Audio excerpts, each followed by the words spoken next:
Welcome everybody to the Mind, Body, and Soul TV show coming to you live from our Denver, Colorado studios. We are, of course, streaming at consciousevolutionmedia.com as well as YouTube Live, and you'll be able to find us on YouTube Red now as well. We have a wonderful guest with us this evening. Our guest is Eva Deli, and she's sticking to the network like glue because she's been on here a number of times. Welcome to the show, Eva. Thank you. Good And to you're be. joining, yeah, good to be here. Yeah, thank you. And you're joining us from the East Coast, right? I am joining you from Minnesota, actually. From Minnesota. Okay, I can't keep up with you where you are. Uh, Okay, so I'm glad you're not on the that's East good, Coast. I guess. I'm glad you're not on the East Coast. So the theme for this evening, and I just want to say that Eva is an author, and she recently authored the book called The Science of Consciousness, which is completely 100% aligned with what we do around here at Conscious Evolution Media. So it's perfect. So the show this evening, the theme is challenging the existence of everything, and I don't know how much of the everything we're gonna get to, but we'll start somewhere. And where I would like to start, but before I do, I want to thank you for, of course, being here and being up to the small challenge of answering some of these questions that that I have for you. And really, I don't know a whole lot. All I know is how to ask questions. So the first question is, so this will be almost like the presidential debate. I'll ask the question, and you'll have 20 seconds to respond. And I have 22. Well, just do the same thing the politicians do. Ignore me. So the first question is, so Eva, is it possible that reality is not what we think it is, and we are not what we think we are? You certainly started with the most difficult question.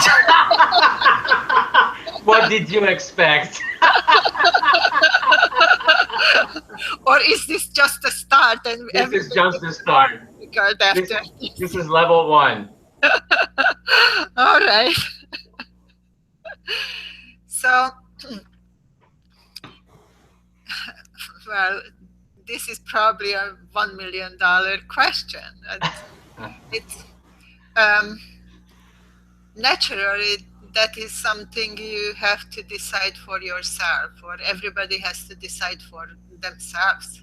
But to live a meaningful life, we have to consider that there are things outside of us, and these things outside of us obey the laws of physics. So things operate with some meaning, in a meaningful way. That is a healthy way to live, because it allows us to do the right thing when that is expected of us. Otherwise, But how do you know, Eva, how does anybody know what the right thing is? oh yes, we do. We Or do. how? Or how? In my view, when you allow your mind to be stress free, then your mind does know what is the right thing to do. When we lose our grounding is when we are stressed, when we are pressed for time, when we have too many things going on and we try to catch up, like this is like always in an emergency situation, then you don't do the right thing. You do something that is sufficient for minute by minute survivor or day to day survivor mode. And okay. So since you brought in the mind, I'm so glad you did, and I knew you would, but you did it sooner than I thought you would. But that's okay. I'm flexible. So here's this next question or notion. So it has been said that of the atoms that make up our entire world, that even includes everything that's in the world, okay, it is only 0.0001%, and that's with 4 zeros. That's stuff, meaning objects, things that the mind can relate to. And the mind utterly ignores the other 99.99999%. So what do you think of that concept? First of all, I do not agree with that. Okay. Because the physicists do have to have concrete proof of everything, and that's good. But the problem is that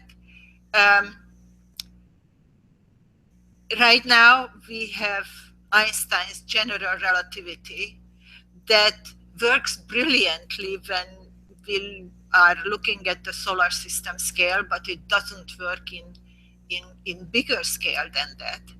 And for this reason,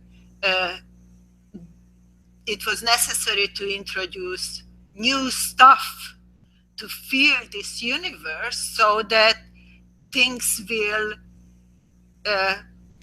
make sense and general relativity is valid. But if we, I don't want to get into the details, but there is some modification, let's just say, on the current understanding of physics, on the current understanding of gravity. Then we don't need extra matter. And so your question, to answer to your question, there is no this extra stuff in the universe like dark energy and dark matter. So the things that we see and we are surrounded with, that's pretty much there is. And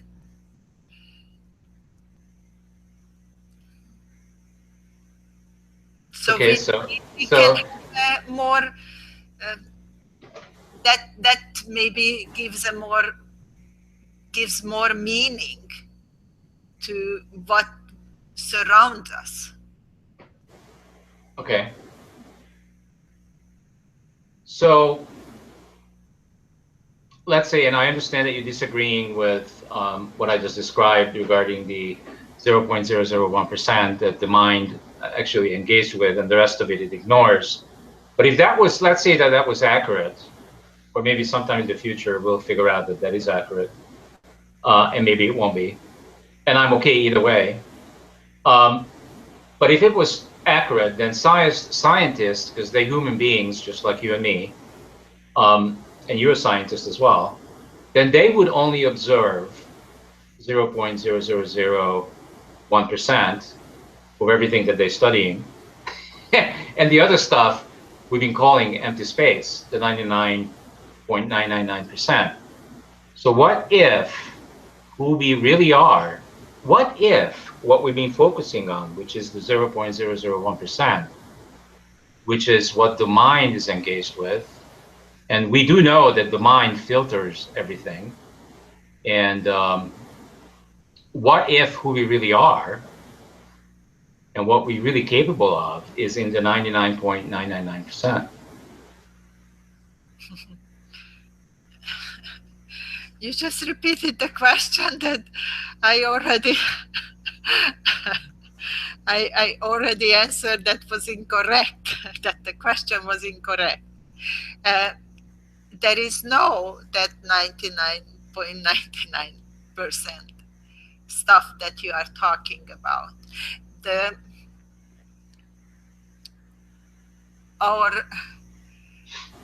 Our mind is energy. The whole universe is energy. And information. And information. Very good. Mm-hmm. You are right, absolutely. And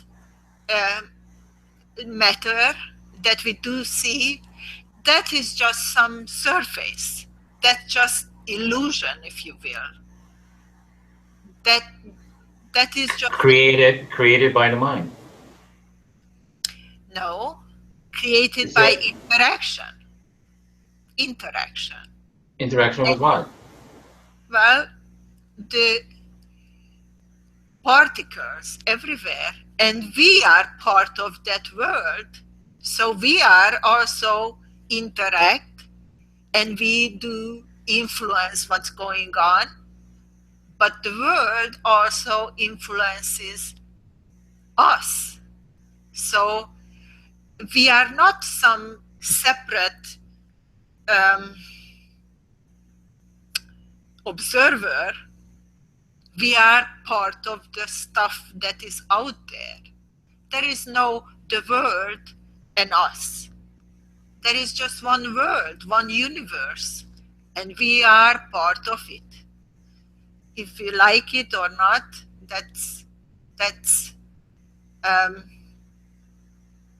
we are a very intelligent part of it. And that's a wonderful thing. We are an important part of it, but just part of it. Okay, I'm going to get off of this subject and get to the next one. So the next question or concept, Russian scientists have found DNA to hold information that acts like a bio-internet. And supposedly, we can speak to it and change the code within it. Do you think that's possible? Well, it certainly is possible, but this DNA that you are talking about is not the same DNA that we have in our cells, in the nucleus. This is just some experimental stuff that is wonderful to hold information, and it has immense potential for technology. But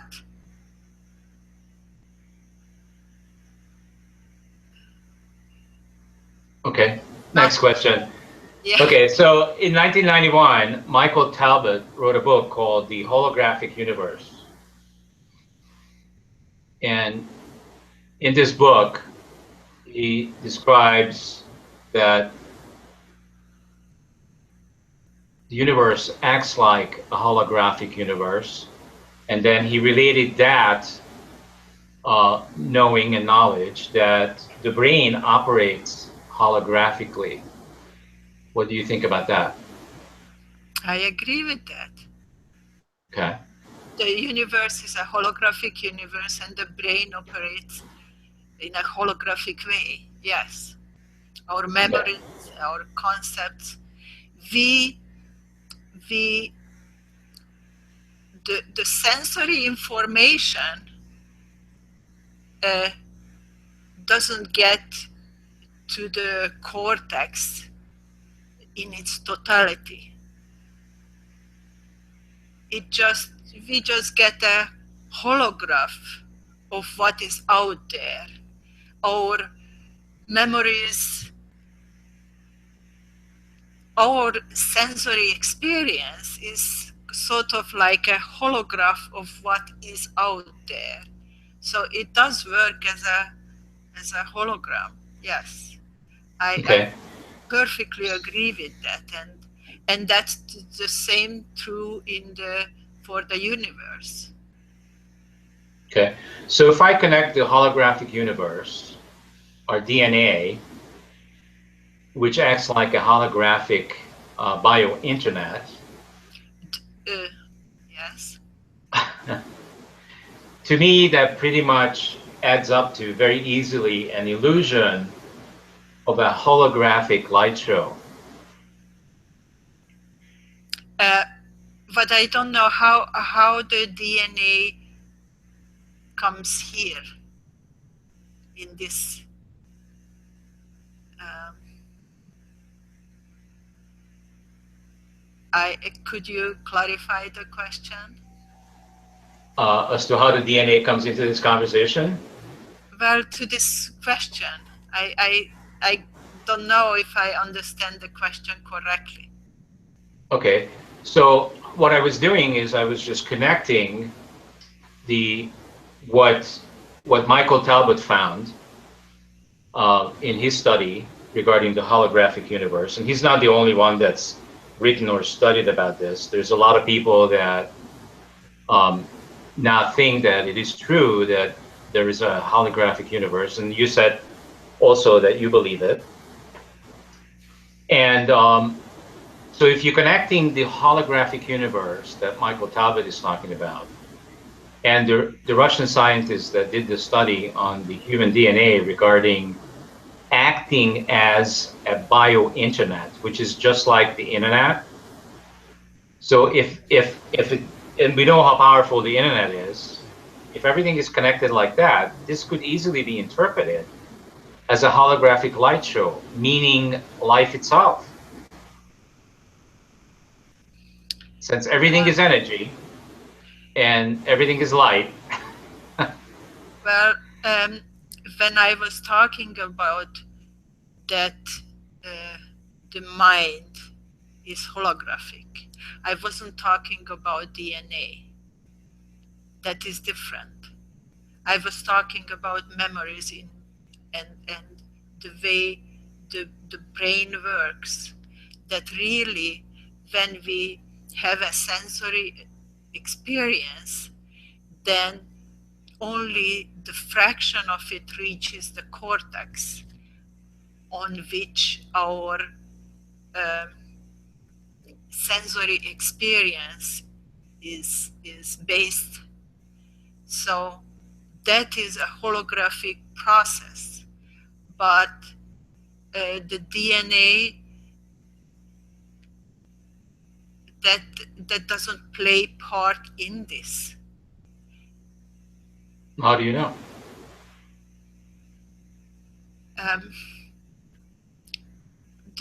That's the DNA, of course, it is regulated constantly, and in the brain especially, and throughout the body. But that is when we have a sensory experience, that's not the holography I am talking about. That plays a role in regulation, in the just we are talking about different thing. Okay. So this is not an easy subject matter to talk about, of course. And I probably should have said this at the very, very beginning of the show, because it can be pretty heavy. So I'm just going to relate this back to my own experience. That's probably the best places to go. Because anybody can look these things up on the internet, and there's going to be tons of information out there about it, about holographic universes, about our brain. There's tons of stuff everywhere.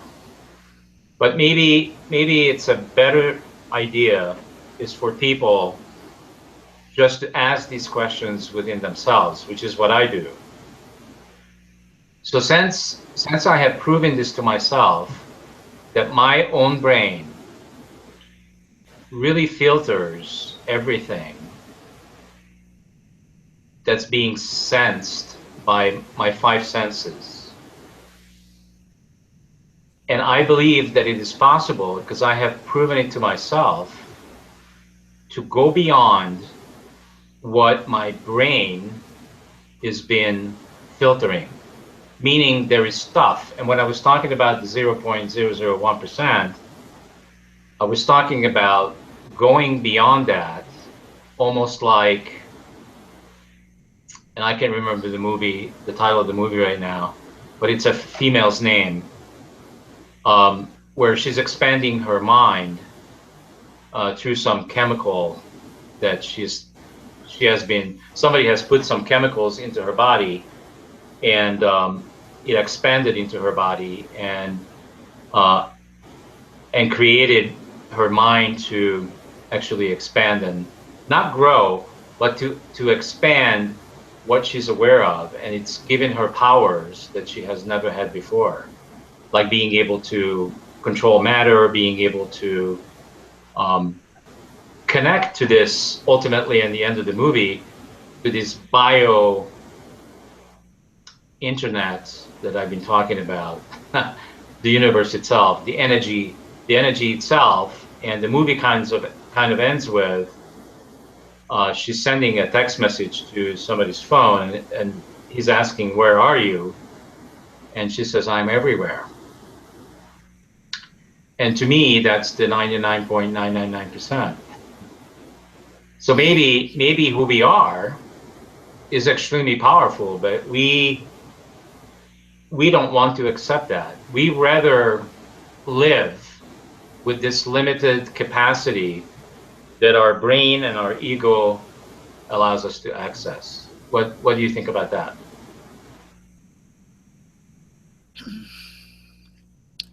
There is a lot of truth in what you are saying. A lot of truth. I don't know if when you are talking about this 99.99% or whatever,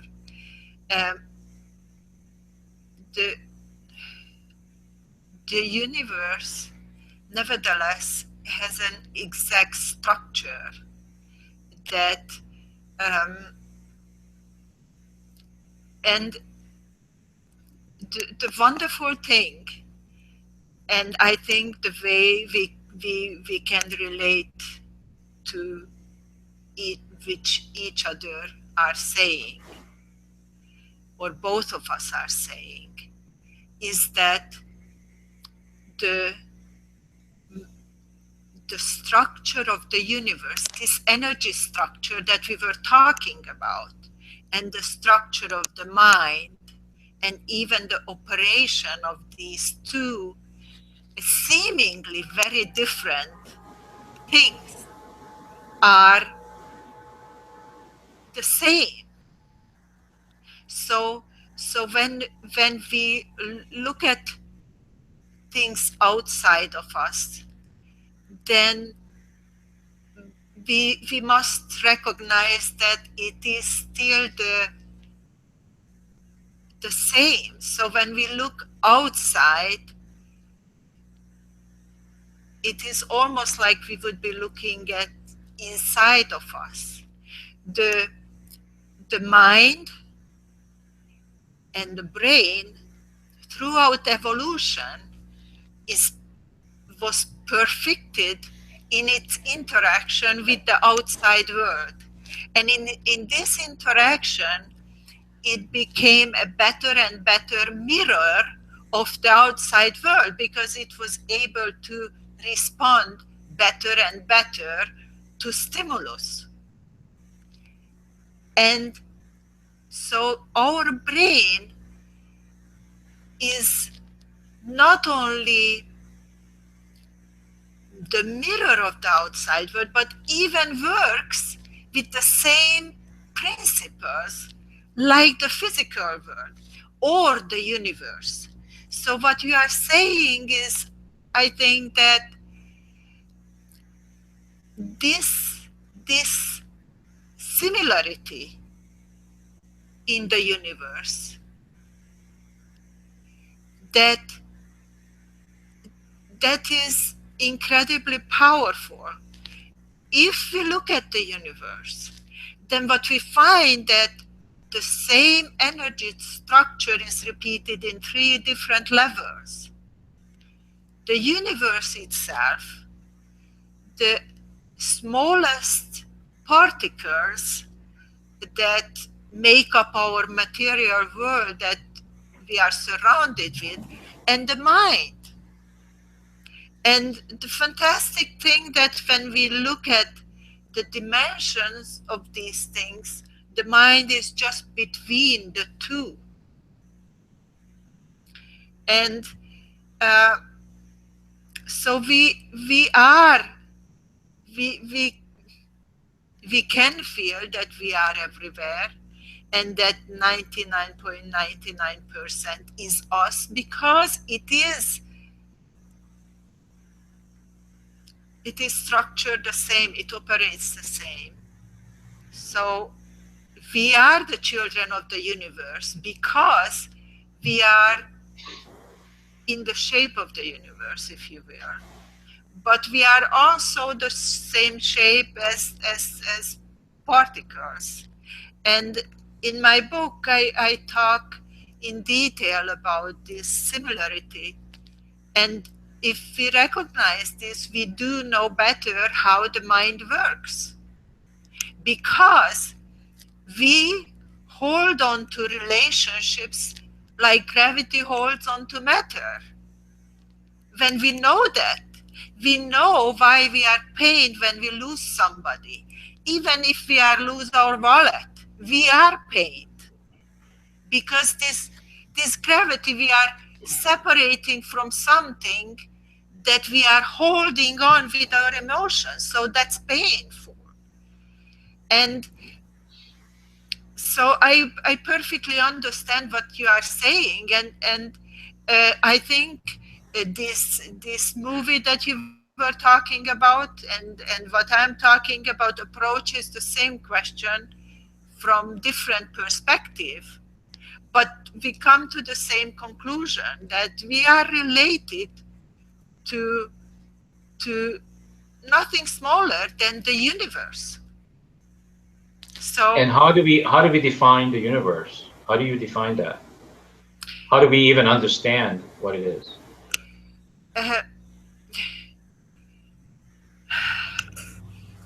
The universe is infinite. It is gentle. It is powerful. Yet it is organized. It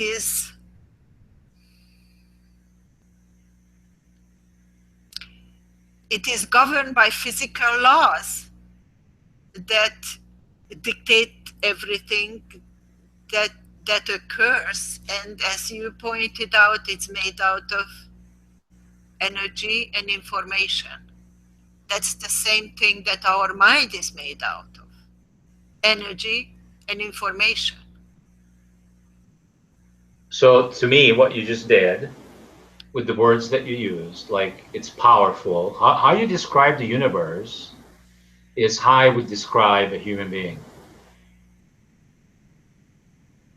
Yeah, and we are similar to the universe. But how come that most people don't know that? Because I at the beginning, I was telling you that when you are in a survival mode, when you are stressed, then you don't notice this. Moreover, when you live in a survival mode, then you are governed by your environment fully. You have no freedom, zero. And this occurs because people who are stressed, their focus narrows. They cannot see the whole picture. They can only see that little narrow problem that they have to solve. And of course, that you mean the 0.001%? Probably less. I don't know. I couldn't help myself. Very good point. Very good point. So their life is spent on that,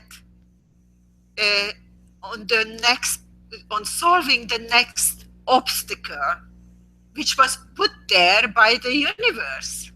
You know, that all right, move this, move this, move this, and that's what their life is spent on, moving obstacles constantly. So that sounds like to me that they are.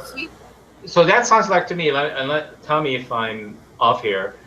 That sounds like to me that they are just became a victim of the universe itself.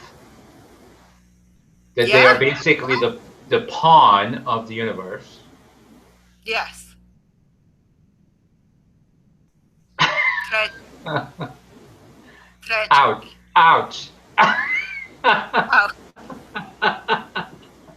And you have to slow down to see the big picture. When you slow down, your focus opens up, and this is like I have a analogy here, if I may. Sure. This is like moving on a landscape. When you go to the mountain, up the mountain, you see everything. Your landscape opens up. When you go into the valley, you don't have, you just see what is in front of you. And this is very similar. When you are stressed, then you are in the valley, and even there you are, you stuck yourself into a deep hole or something. So you have just a very narrow vision, and you only conceptualize, or you can only focus on the next problem. That is really probably nothing important, just an end hole or a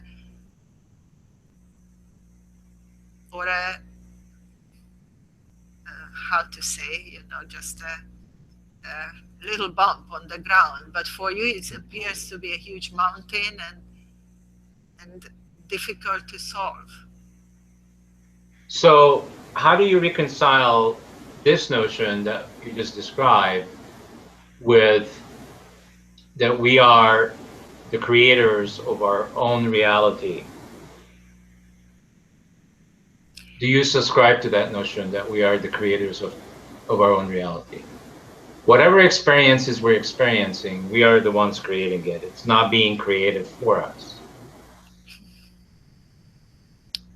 Yes and no. I think that people who are stressed and in this emergency mode, if you will, they create this reality, but not really. It's the environment creates the reality. Those who have the luxury, who live deeply, who they are the happy ones. Those are happy people. Yeah. Because they have the luxury of time. The people who are stressed, what they are robbed of is time. The time is... But I don't believe time even exists, Eva. I don't believe time exists. Well, of course it does. It's a concept. It's a concept, and we all bought it. But that's what stress is. I don't believe. You see this? I haven't wore a watch for more than 14 years. Congratulations. I got rid of them all. Those who are stressed probably do wear a watch because they have to rush. And guess what? This thing, I only reach this thing when I need it. Great. It's the only time. Great. So, and I have proven this on the shows too, that time doesn't really exist, because an hour show goes by like only 5 minutes have passed. But we don't have any other reference for time other than seconds, minutes, what we have created. And time wasn't always around. So if we go back hundreds and hundreds of years, I don't remember when the clock was invented, but what the hell were we doing before that? I can promise you that the seasons go by as time does. So that's a measuring of a time. And no, that was all there. The seasons were there before, but then man came along, and we had to measure it. We measure everything, don't we?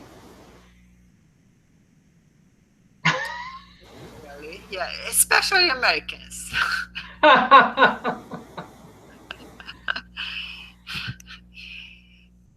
We measure how many dollars we have in the bank. We measure what our temperature is. We measure, what our sugar level is. We measure every damn thing. Numbers. Everything is numbers. All right, and you Why? think that's Why? unnecessary?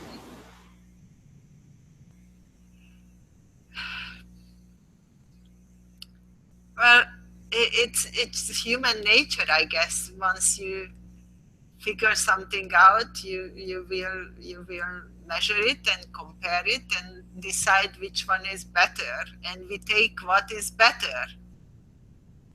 That's just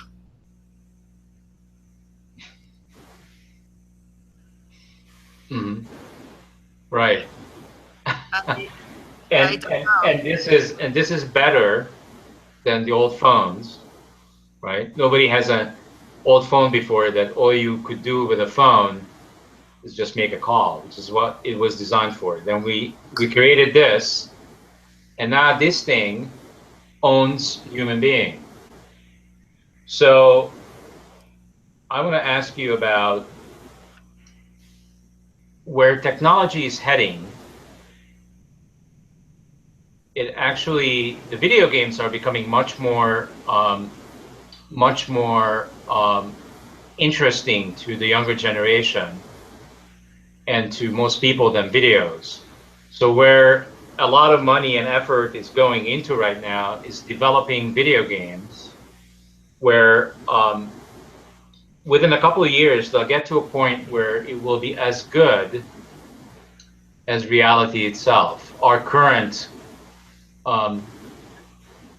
way of defining reality. So like this show, you and I, the way we're interacting, there'll be video games that will be just as good as this, and you won't be able to tell the difference. Matter of fact, they're working on creating video games with all the senses. So you no longer be just able to see and hear, but you'll be able to touch, feel, and have all your 5 senses turned on.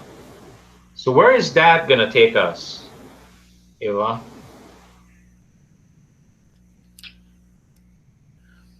It's a great question, and with new technology, it's always very difficult to predict where it's going and where it's going to end up and how it will influence people. But it's very interesting. People have the capability to face any technology and use it for good and bad, and somehow enhance their ability to interact with other people, because that's our basic need. We are social animals, and Um, we learn from each other. We love each other. We debate each other. We have conflict, and that's the basic stuff. No matter, and the phone, people use that phone to get information, but most often they use to learn about each other, to text to each other, to talk to each other. So they seem to be enslaved to the phone, but it is to enhance the ability for human interaction. So I'm sure that any new technology that comes around,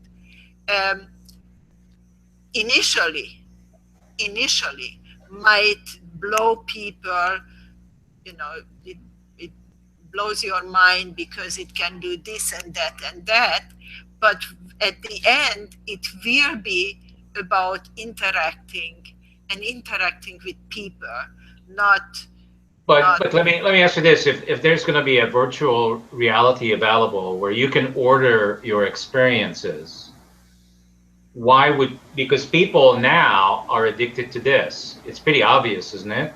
I don't have to convince you that humanity has gotten addicted to this. But they are addicted to get to other people. That I must respectfully disagree with you, because what they think they're getting to is an illusion. They're not getting to other people, because what they're doing, for example, I go to a lot of restaurants and I see people sitting with each other and they're on this. They're not being with each other, they're doing this. Yes, but maybe they are talking with a friend somewhere else.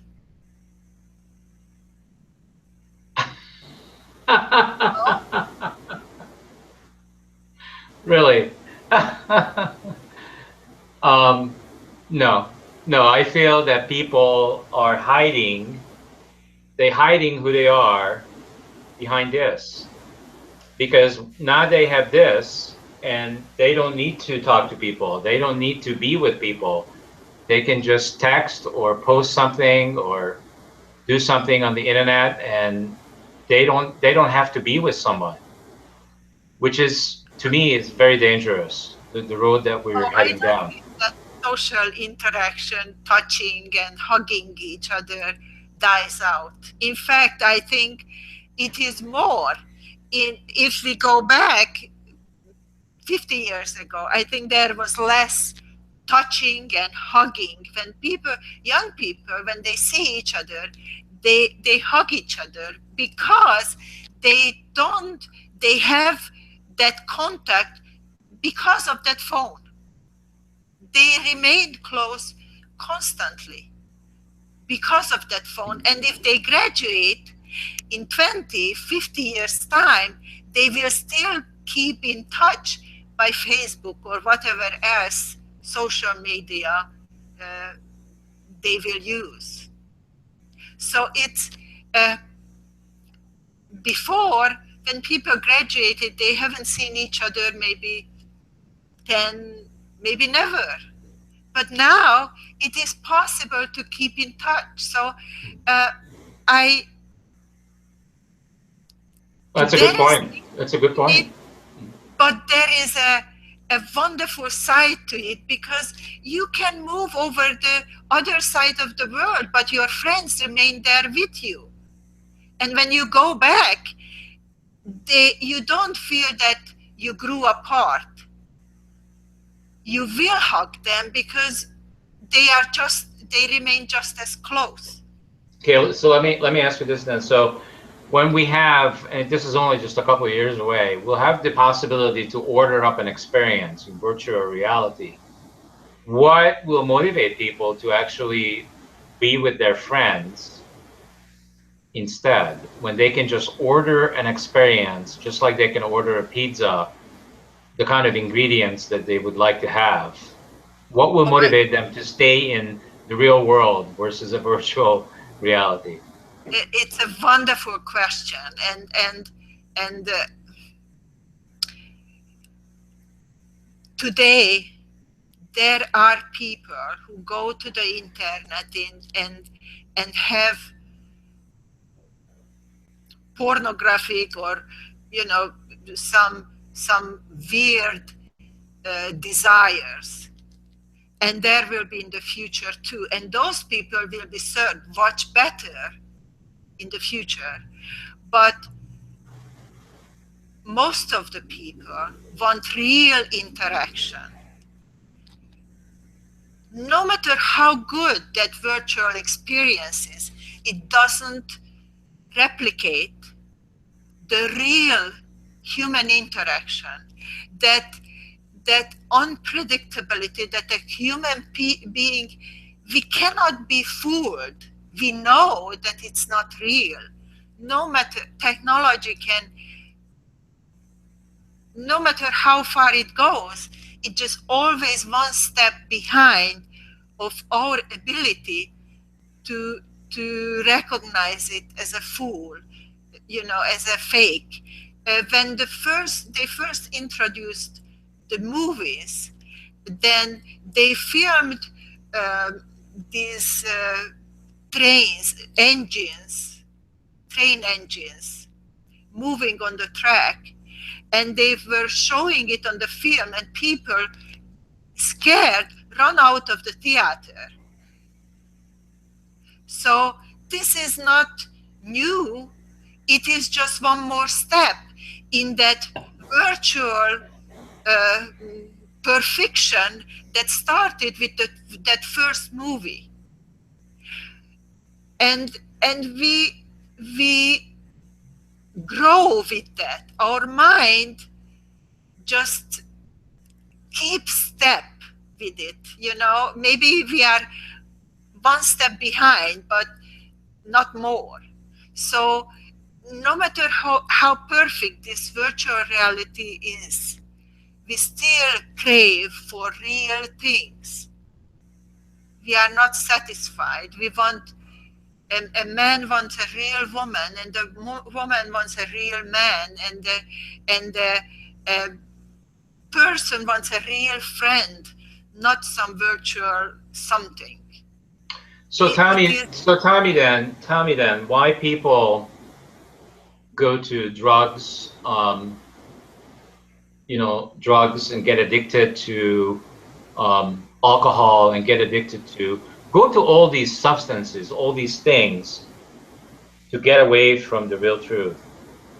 Because they can't find real relationships. That's the problem. And that is what we have to work on. That's what we have to just strive for to change. Because drug problems and alcoholism is not new. It is age old. And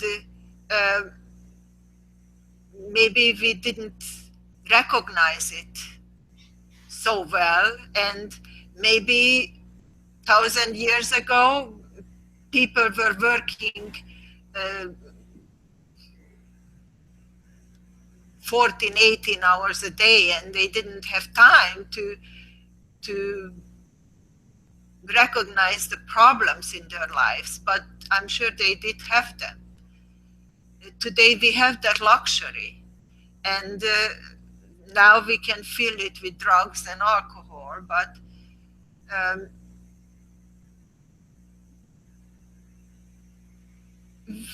we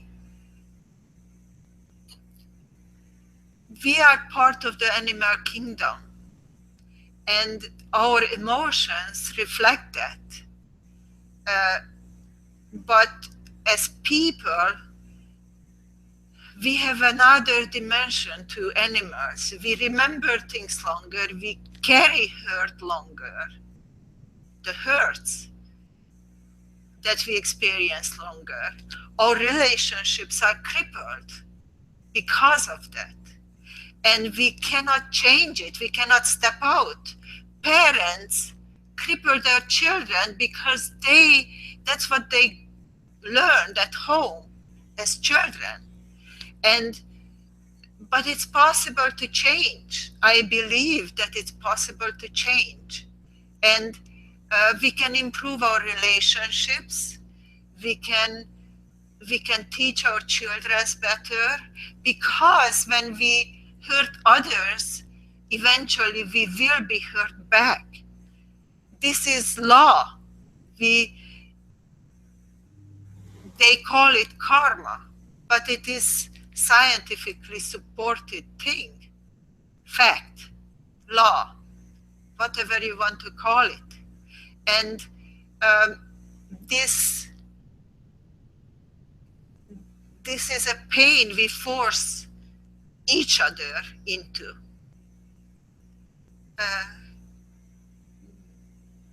And we cannot help it, because the mind works like an elementary particle, that it has this automatic operation, that if I press, it will press back. But there are ways that we can change this. It doesn't change overnight. It takes effort, energy, and patience. But there are techniques that helps to achieve that, and that's where we want to be, because humanity, we cannot progress. We need every person in order to solve the problems that we have, because it's possible. The progress is speeding up. We know this, but imagine how fast it could become if we wouldn't have drug problems, we wouldn't have terrorism, we wouldn't have crime. I believe it's possible. Or it is possible that 99.99% of the people don't have this problem. It is possible. And I believe everybody has a gift that person can contribute to the world. Everybody is blessed with an incredible mind. That is the same energy structure as the universe. It cannot be better than that. So what are these techniques, Eva, that you were referring to just a minute ago? The first technique, of course, is meditation, which when we were talking about being stressed, when you meditate, you force your mind to not move back and forth. It slows, you concentrate on the moment. And then the future can unfold from the moment. The stressed mind, I compared it to being in the valley when you cannot see the whole picture. But you can also compare it to a boat that is shaking from side to side. When you shake a boat from side to side, the boat cannot move forward. And that we mentally must move forward, because that's how we grow. So meditation basically stops this side-to-side movement, so you are able to move forward. But there is another way, goal orientation. Those people who have a goal in their lives, they don't have energy to move back and forth. This back and forth, when people are stressed, then what you notice in them, that one day they say that, oh, I will go to Chicago. I will get a job and move to Chicago. And you talk to them a following day and you say, so how about Chicago? And they say, oh, I don't care. I just, so they shift, and just when you talk to them, you are surprised that they change all the time. And that's why they can't have a steady path. To get to the future, you have to have a steady path. You cannot just go back and forth, that I do this and then not, and then do this. So that's the other way. Have a goal. And of course, the greatest thing is love. When you love, everybody says that I love you, I love ice cream, I love. So how is that a technique, Eva? How is love a technique? Love is the strongest force. When you love unwaveringly, selflessly, then you cannot be hurt. When they study people and they look at the picture of their loved one, then they don't notice when they are hurt that their pain tolerance increases. And that's what this is about. When you can focus on something positive, it's not by accident that in the stories, in children's stories or dramas or great fiction stories, whatever, the man who is in love defeats the dragon, will discover the cure for this mysterious disease, wins the gold medal in the Olympics. I can go on and on. Love is a power, is a force, is incredibly powerful. And but you don't even have to love a person. You can love an idea, God, whatever. It's. Well, how about yourself? Sure, you can love yourself, but I don't know if that is the same thing. But I must say that to be able to love somebody else, you have to love yourself first. If you don't appreciate who you are, then you cannot love anybody else. It is just, you don't have that power to love, to share it with somebody else when you don't have it yourself. So. Well, a lot of people don't have it, Eva. Well, that's a problem, of course. But that's why I gave you 3 ways, 3 methods.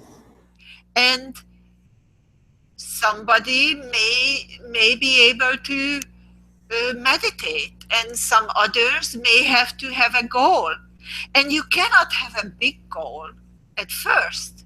You cannot save humanity or have the gold medal in the Olympics. You cannot have that kind of goal today. Maybe you have to have small goals. But if you achieve them, you have to replace them with bigger goals. And pretty soon you will be surprised that you can have meaningful things in your life that you can achieve, feel better about yourself, and that builds your confidence, builds your knowledge, builds your mental power. It's just, we all have it, or we can all have it. And I believe it is possible. Awesome. All right, so guess what? The conscious hour is over. But before we go, why don't you share with our viewers where can they learn more about you and maybe buy your book, or you might want to say something about what's coming up for Eva in the near future. It's all yours. Yeah, thank you. My book is available on Amazon, The Science of Consciousness, and my name is Eva Deli. And I have a blog, also blog post, Eva Deli. And I am on Twitter. My Twitter handle is Know the Mind. And naturally, I have a Facebook page, which is accidentally The Science of Consciousness. And I have a web page under the same name. And well, I have 2 manuscripts under consideration and submitted. So hopefully that will come out soon. I certainly will let people know through social media. And conferences will come up next year, but that's still some time away. So Awesome. Well, thank you for sharing all that. And I had a wonderful time with you, Eva, as always. It's been an interesting dialogue, that's for sure. Thank you. You had interesting questions. Fascinating talk. Yes, I enjoyed every minute of it. Thank you so much for being with us. And for everybody else, you can always find us on YouTube under Conscious Evolution Media and also on YouTube Red. And keep watching this show and all the other shows. The more you watch them, the more they get up to the top 10 every month. And when they do, they can go to public television or cable television, or who knows what's next. Maybe virtual reality. See you guys, I guess, next week. Have a great weekend, and I love you all. That includes you, Eva. Oh, thank you. Thank you. You are a great person, and that was fun. Yes. Thank you. Yeah. See you guys next week. Have a good one. Bye.